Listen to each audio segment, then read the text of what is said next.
বিদ্যালয়ের শিক্ষক বদলির প্রতিবাদে ছাত্রছাত্রীরা পথ অবরোধে সামিল। ধর্মনগর মহকুমার কুর্তি কদমতলা বিধানসভা কেন্দ্রের অন্তর্গত মধ্য রাজনগর নিম্ন বুনিয়াদী বিদ্যালয়ে প্রায় 110 জনের মতো ছাত্রছাত্রী রয়েছে। শিক্ষকের সংখ্যা 2 এবং ভারপ্রাপ্ত প্রধান শিক্ষক হিসেবে রয়েছেন একজন। সেই ভারপ্রাপ্ত শিক্ষক প্রদীপ দত্তকে অন্যত্র বদলি করা হয়। তারই পরিপ্রেক্ষিতে আজ 17 ফেব্রুয়ারি সোমবার বদলি হওয়া শিক্ষক প্রদীপ দত্তকে বিদ্যালয়ের মধ্যে তালা বন্ধ করে রেখে রাস্তায় নেমে পথ অবরোধে সামিল হয় ছাত্রছাত্রীরা। তাদের দাবি, সেই প্রদীপ দত্ত শিক্ষককে বিদ্যালয়ে বহাল রাখতে হবে। ছাত্রছাত্রীদের পথ অবরোধের কথা জানাজানি হতেই ছুটে আসেন বিদ্যালয়ের পরিচালন কমিটির চেয়ারম্যান এবং গ্রামের প্রধান সহ অন্যান্যরা। ওনারা এসে ছাত্রছাত্রীদের সাথে কথা বলেন। ছাত্রছাত্রীদের বলা হয় তাদের দাবি দেওয়ার বিষয় বিদ্যালয় পরিদর্শকের সাথে আলোচনা করবেন। জানা যায়, পথ অবরোধ চলাকালীন পরিচালনা কমিটি এবং গ্রামের পক্ষ থেকে বিদ্যালয় পরিদর্শকের সাথে আলাপ করলে তৎক্ষণাৎ সুয়েল আহমেদ নামের এক শিক্ষককে বিদ্যালয়ে নিযুক্ত করা হয়। উনি আগামীকাল থেকে বিদ্যালয়ে যোগ দেবেন। পাশাপাশি ছাত্রছাত্রীদের বলা হয় আগামীকাল ছাত্রছাত্রীদের নিয়ে বিদ্যালয় পরিদর্শকের সাথে মিলিত হবেন।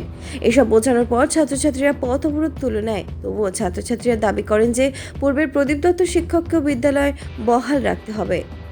ভানুচন্দ্রের report, Assam prime network. JB স্কুলের একজন টিচার, ভারপ্রাপ্ত টিচারকে এখান থেকে বদলি করা হয়েছে। এর পরিপ্রেক্ষিতে ছাত্ররা রাস্তা অবরোধ করেছে। আমি এই স্কুলের চেয়ারম্যান হিসাবে আমার একটাই দাবি থাকবে, বর্তমানে এই স্কুলে স্টুডেন্টের সংখ্যা রয়েছে 101 জন, তার মধ্যে শিক্ষক রয়েছে 2 জন। তো আপনারা ভাবুন, 2 জন শিক্ষক 101 জন স্টুডেন্টকে কিভাবে শিক্ষা দান করবে, এবং এখানে ক্লাসরুম রয়েছে 5টি, তার মধ্যে শিক্ষকের অভাব। এর মধ্যে যিনি এই স্কুলটা ধরিয়ে রেখেছেন প্রদীপ দত্ত, উনাকে ট্রান্সফার করা হয়েছে। আমার দাবি থাকবে, নতুন যে একজন টিচার দেওয়া হয়েছে উনি আগামীকাল এসে জয়েন করবেন। এই কথা শুনে ছাত্ররা আন্দোলন উঠিয়ে নিয়েছে, এবং আমার এই স্কুলের চেয়ারম্যান হিসাবে দাবি থাকবে যে এই স্কুলে আরো 2-1 জন স্টাফ দেওয়ার জন্য, এবং প্রদীপ দত্ত স্যারকে পুনরায় এই স্কুলে দেওয়ার জন্য, এবং নতুন যে স্যার এসেছেন উনাকেও আমরা বরণ করে নেব, এবং প্রদীপ দত্ত স্যারকে আবার পুনরায় এই স্কুলে যাতে দেওয়া হয়। এইটুকু আমার আলোচনা। মধ্য রাজনগর জেবি স্কুল, এই স্কুলের বিদ্যালয়ের শিক্ষক ট্রান্সফার করার কারণে ইনচার্জ নাম কি প্রদীপ দত্ত, তো ছাত্রছাত্রীর পঠন পাঠনের ক্ষেত্রে বিঘ্ন ঘটছিল। তাই ছাত্রছাত্রী এবং এলাকার অভিভাবক মিলিয়া তারা রাস্তা অবরোধ করছিল। তো এখানে তাদের মূল দাবি ছিল প্রদীপ দত্ত যে শিক্ষক, ওনাকে পুনর্বার বহাল করার জন্য। এই দাবি নিয়েই তারা মূলত আন্দোলন তৈরি করেছিল।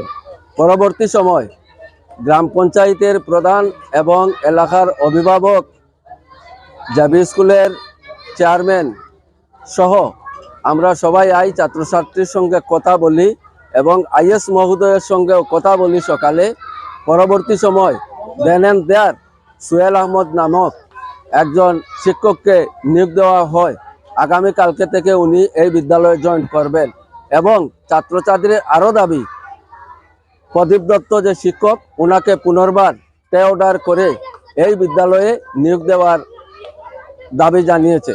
এই দাবিটাকেও সঙ্গে নিয়ে আমরা আগামীকালকে আইএস মহোদয় এবং চেয়ারম্যান, ভাইস চেয়ারম্যান, পঞ্চায়েতে ছাত্রছাত্রীরা একটা প্রতিলিপি প্রেরণ করবেন, যাতে অতি সত্বর প্রদীপ দত্তকে এই বিদ্যালয়ে পুনর্বহাল করা হয়।